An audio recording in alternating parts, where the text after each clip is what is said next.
Kenya koram gajwang sana par mamidhi ambo chendro ena kagi kacha nyinga Lydia Okeyo. Doma malo koro chungo serikal mapacho ka kuom donje winjruok mora kod kambi maradani. Jang'ad bura Bahati Mwamue bende ochungo kambi maradani kuom tao chenro mag paw ndeke mar JKA kod ohala duto mag paw ndeke no. Ochiwo chik ne piny owacho mondo mi ochwal e nyim doho neno machiwo ranyisi ni kambi maradani omaorak mar chwalo dongruok mar JKA kaachiel kod kambi mar Ketrak ochwalo chenro mag keyo teko stima e pacho kae. Burano ibiro winji kendo tarik 25 dwe mar achiel higa mabiro.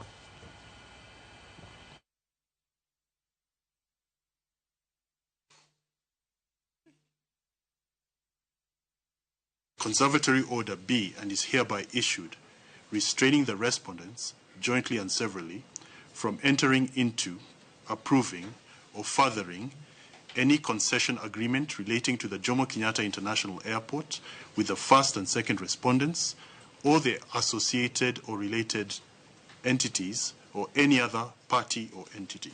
A conservatory order B and is hereby issued, restraining the 11th and 12th respondents from taking over and operating the assets and business of the 7th respondent relating to Jomo Kenyatta International Airport. The respondents shall, in their responses to the application and the amended petition, adduce evidence on the question of any alleged cancellation or rejection of the impugned concession agreements and head of terms. Riwruok lakteche mapacho ka KMPD luongo ng'anyo ma lakteche ma jopuonjre duto mapacho kae chakre odiechieng' ma kawuono kolose boma ma Nairobi e kinde chiwo ote makamano. Jagoro maduong' mar riwruok KMPD Dr. Davji Atela owacho ni ma okang' ma gikawo bang' sirikal tamore kete tim winjruok mar dok e tich. Mowacho ni osekelo thoe 2 mag lakteche ma jopuonjre kod moko 5 mano kony katemo kawo ngimagi. Bende wacho ni tarik 30 dwe ni gibiro timo romo magala moro moting'o lakteche duto mapacho ka ma gibiro chiwo otegi mar ng'anyo ma lakteche duto mathurka e tielo mar 2 higani. Wan kaka dakteche wan gi lit mang'eny nimar nyoro nolalo daktari mar intern mosetiyo kuom dweche 4 hospital mar Thika level 5 mapok ochulo kata mshahara. To ma biro bang' dwe achiel dweche 2 ka nolalo daktari Desire be Kiambu County embe kanodere. Koro sani wan gi dakteche 2 mag interns mosedere dweche 4 gi e wach mar chudo. To iye kanyo be dakteche moko 5 mag interns notemo kawo ngimagi ma nochunowa mondo wakonygi. Masani gode wan gi dakteche 7 ma dosekawo ngimagi. Chama mar dakteche obedo piny wang'iyo ni ka interns gi omedo dhi e tich ka gionge pesa moro amora michulogi to wadhi bedo gi midhiero mang'eny nikech thothgi wadhi bedo ka ji mang'eny lalo ngimagi. Koro kawuono wacho ni jopuonjre interns te e Kenya mangima hospitende te odhi ot. Pesa mano agri ni mondo gichul bari gina biro goyi mana gin go pok gichulo. Pesa mano gikete msach dakteche pok giketo. Wach mar thieth pok ging'iyo. Wach mar interns pok ging'iyo ka nowinjore. Koro wacho ni ok wanyal medo rito ka ji medo lose ngimagi to serikal okitumiria mbele. Yiero mar duond bura mar ODM e kaunti ya Migori dhi nyime kata bedni no bedo kod deko ka jokanyo mathoth mag ODM bende ok nitiere ler e yo ma itimo godo yiero.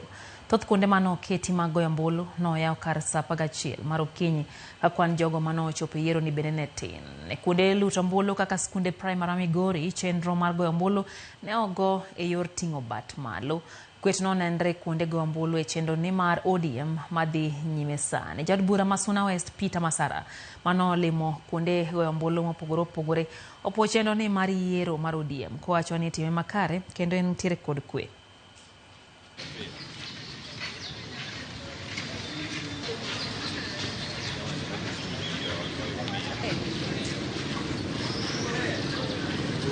Gima ODM National Election Board nyocho wacho ni ji kodhi kamoro to giwinjore.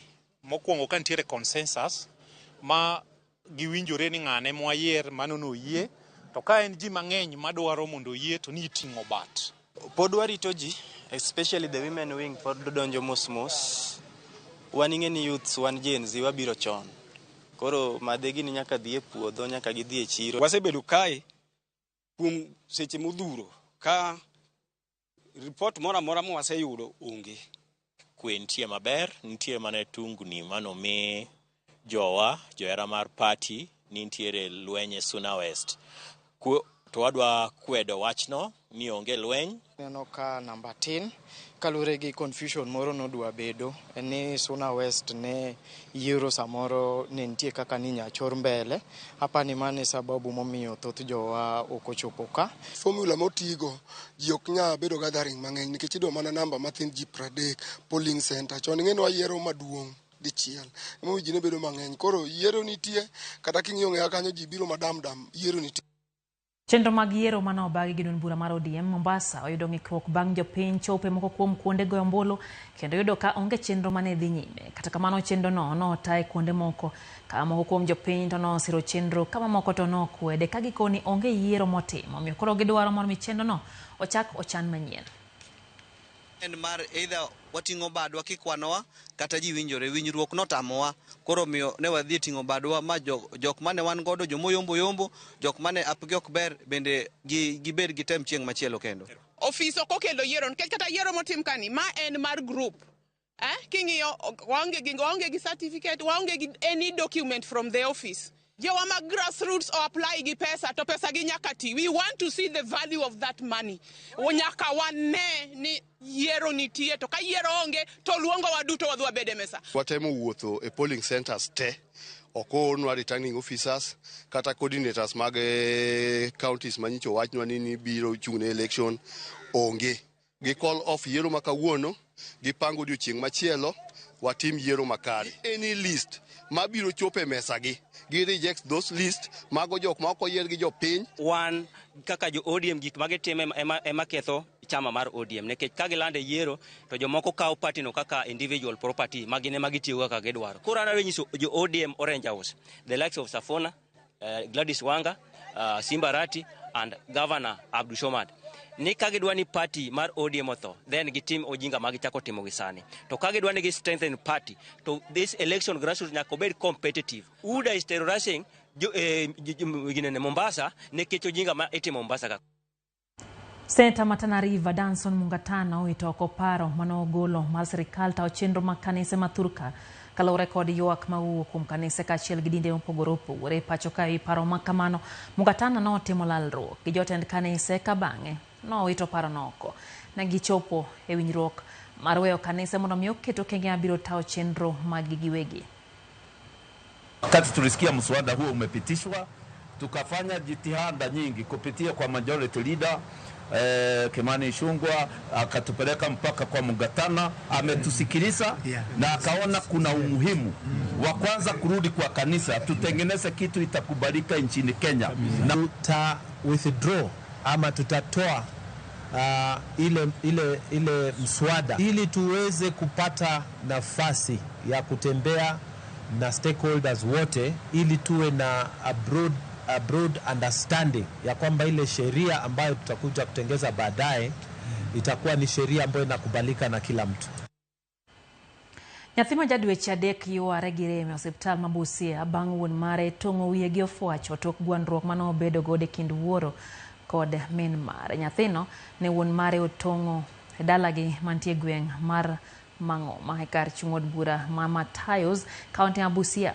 Sami Obuhuma ma en jachiw thieth osiptal no wacho ni nyathino kod min mare pod dhi medo bedo e osiptal no mar rito ngimagi. Achijno ogeng' ne tesindo obila ma Matayos ka nonro pod dhi nyime.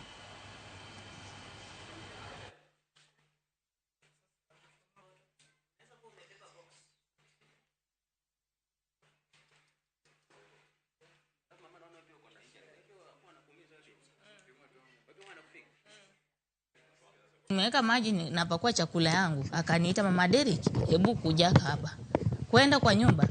Kabla sijaingia nikae, akaanza kunipiga. Akachukua kisu wakati nilimwambia ona chenye umenifanya. Ikanishika hii kwa mapaja. Ikashika plus blanketi. Nilikuwa nimefunika mtoto blanketi. Hiyo blanketi iliraruka upande. Ya tatu sasa ikashika mtoto kichwa. Nikamwambia angalia chenye umefanya. Yeye mwenyewe alichukua duster kuanza kupangusa nyumba. Ni kitu amezoea kila wakati akiandika wasichana, anaanza hata ananiita tu bila kosa ananipiga. Ili nitoke, nikimbie nilale nje, alale na hao wasichana. But the child is in a stable condition. He's a bit pale with a HB of 7 and we are doing the necessary investigations, radiological investigations, and we are only keeping the child and the mother here for safety because of the situation at home. The father is a drunkard and we are not assured of the safety. Because of the GBV situation, we are just keeping the baby here and the mother for safety. We are not admitting but keeping her for safety. Temiga mar somo yango ni jopuonjre mabiro donje kuonde tiegruok mag lwedo kata TVET igeno dhi malo nyaka milion 2 ka chop higa manyien. Kalure kod tend kuonde tiegruok e pacho kae, giwacho ni kwan jopuonjre mago madonje TVET ochung'ie kata nitie milion kowuok e kwan mar 300 gi prabich akoro ma en kwan ma bende gimedo ne dhi malo. Jagoro mongirore mochung'ne kuonde tiegruok mag lwedo Dr. Esther Moria oyango ni piny owacho osendiko jogo mabiro tiego jopuonjre gi maromo 2,000 kama koro miyo kwan gi chopo nyaka 3,300. Moria wacho ni gisechungo komiti mabiro rango chenro ni mano ni jopuonjre go yudo tiegruok mabiro konyo ngimagi makiny. Retooling of our trainers with our sagas, our agencies, to over 60,000 candidates. The students intake, we are now at almost 500,000. When we started off this journey last year, we were about 350. We are now at 500,000, and by the end by the middle of next year, my dream is that we will be at around 1 million. Because we have partnered with GAO. We are not waiting for the students to come to the institutions.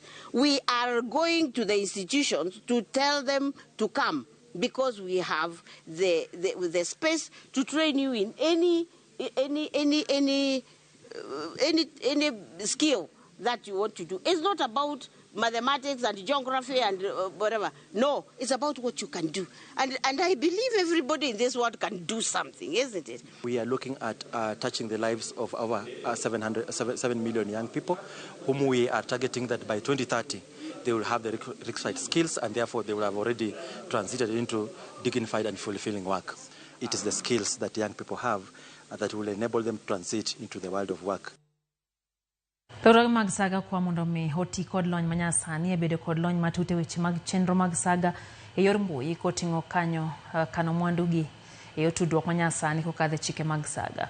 Kolose romo mar 3 mar jokanyo mag saga e boma ma Naivasha, jatend migawo mar saga kod ohendni matindo Wycliffe Oparanya wacho ni chenro mag rito kendo loso mwandu kokadho e yor mbui biro geng'o weche mag njore. Macklon Malonza ma en jakom mar riwruoge mag saga e pacho kae CAK okwayo jokanye sekta no mondo mi ochan chenro gi makare yor geng'o midhiero e kindgi kod jopuonjregi.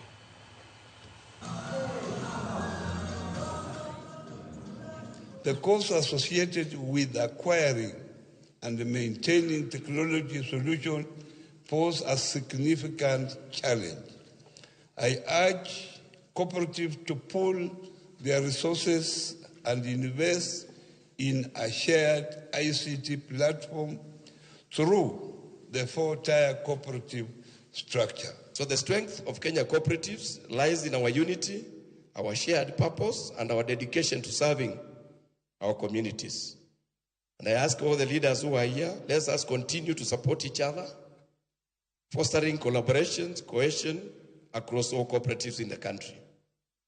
And as part of the unity we need to show, I want to urge all the cooperative sector's players to harmonize their training programs and forums to allow for cooperative leaders, employees, avoiding time conflict as well as limited budgets.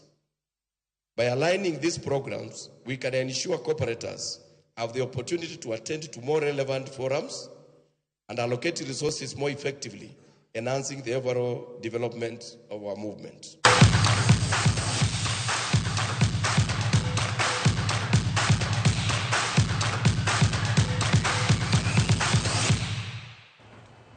Timara dula mar nyiri pacho ka Harambee Starlets owuok e pacho kae otieno mokalo kochomo Morocco.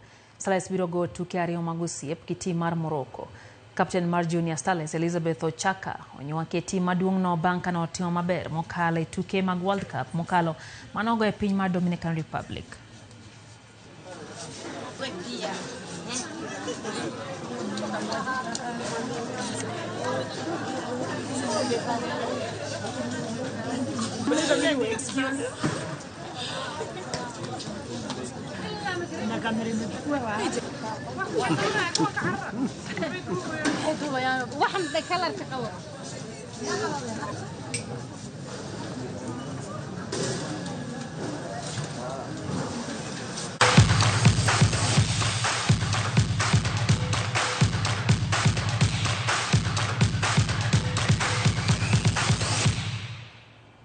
Ikanyo mwatieke chenro wa marka kacha nyakorom gajuang kata kamano waloso ni weche ge yo makare hang wa kelni kanyo ko igsa achiel mamidhiambo ka achiel gi saa 3 mar otieno he weche wa manyien gesani awelo DJ Vic gi ngoma owake nyinga Lydia okay horiti masani.